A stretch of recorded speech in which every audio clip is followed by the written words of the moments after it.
सीमा हैदर नेपाल के रास्ते हिंदुस्तान में कैसे घुसी, किसने सीमा की मदद की और किसने सीमा को इंडिया तक पहुंचाने का प्लान बनाया? ये सवाल इस वक्त इंडिया और पाकिस्तान दोनों देशों की जनता के दिमाग में चल रहे हैं। इसी बीच सीमा हैदर का व्हाट्सएप चैट सामने आया है, जिसमें हम आपको सीमा हैदर के हिंदुस्तान में घुसने का पूरा प्लान स्टेप बाय स्टेप समझाने जा रहे हैं। सीमा हैदर 4 सही और एक टूटा हुआ फोन लेकर पाकिस्तान से नेपाल के रास्ते हिंदुस्तान दाखिल हुई थी। सीमा की व्हाट्सएप चैट मिली, जिसमें सीमा की इंडिया में एंट्री को लेकर कई खुलासे हुए हैं। सीमा हैदर बस के जरिए नेपाल के पोखरा से भारत पहुंची। सीमा को भारत लाने वाली सृष्टि यातायात की बस के बारे में इसके ऑफिस से मालूम चला कि बस सही होने के लिए गैराज में खड़ी है, जिसमें सीमा दिल्ली तक पहुंची थी। गैराज में सफेद बस खड़ी थी, जिसका नंबर NA6KHA9463 है।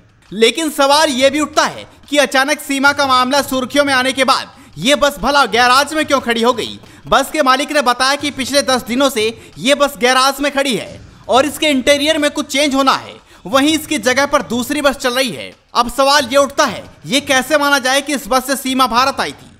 तो इससे साबित होता है सीमा हैदर का वो चैट जो उसने सिर्फ बस के स्टाफ के साथ किया था। सीमा ने 11 जुलाई को बस के स्टाफ से चैट की थी, जिसमें बस की लोकेशन भी दिखाई दे रही है।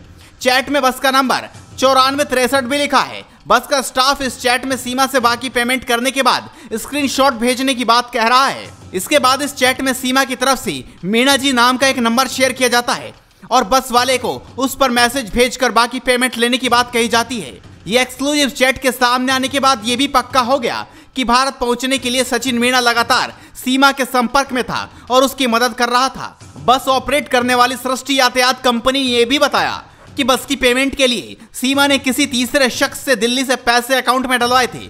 पोखरा टू दिल्ली बस में अपने परिवार की सीटें रिजर्व करवाने वाला और दिल्ली में बस के बाकी किराए का पेमेंट करने वाला शख्स कोई और नहीं, सचिन ही था। यानी सचिन ने ही सीमा के नेपाल से भारत आने की पूरी प्लानिंग तैयार की थी और सचिन ही सीमा को भारत लाने का मास्टरमाइंड है। खास बात यह है कि भारत नेपाल मैत्री संबंधों के तहत सरकारी बस भी चलती है, लेकिन उसमें चेकिंग ज्यादा होती है, उसमें पकड़े जाने की संभावना थी। इसलिए सीमा प्राइवेट बस के जरिए पोखरा के रास्ते होते हुए भारत में दाखिल हुई। सचिन ने सीमा के लिए सारे इंतजाम कर रखे थे, इसलिए सीमा को इंडिया में घुसने में कोई परेशानी नहीं हुई। सीमा भी अपने इंटरव्यू में इसे इतना मुश्किल नहीं बताती। और इधर यूपी एटीएस ने रविवार देर रात तक सचिन को हिरासत में रखा। एटीएस बीती रात से ही सचिन से पूछताछ कर रही है। इससे पहले सचिन के दोनों भाइयों को भी बुलंदशहर से हिरासत में लिया गया।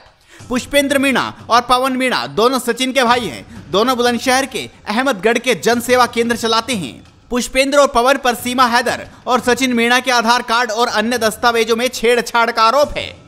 बुलंदशहर जिले के अहमदगढ़ थाना क्षेत्र से एटीएस की टीम पुष्पेंद्र और पवन को साथ ले गई। बताया जा रहा है कि सचिन से पूछताछ में ही पुष्पेंद्र और पवन का नाम सामने आया था। सचिन मीणा की निशानदेही पर ही एटीएस टीम ने जन सेवा केंद्र पर छापा मारा। पुष्पेंद्र और पवन सचिन की बुआ के बेटे हैं। दोनों अहमदगढ़ थाना क्षेत्र के सलेमपुर गांव के रहने वाले हैं। पुलिस ने जन सेवा केंद्र से कुछ दस्तावेज और लैपटॉप भी जब्त किए हैं। साथ ही दोनों को नोएडा लेकर आई है। संभव है कि सचिन, पवन और पुष्पेंद्र को एक साथ बैठाकर पूछताछ की जाएगी।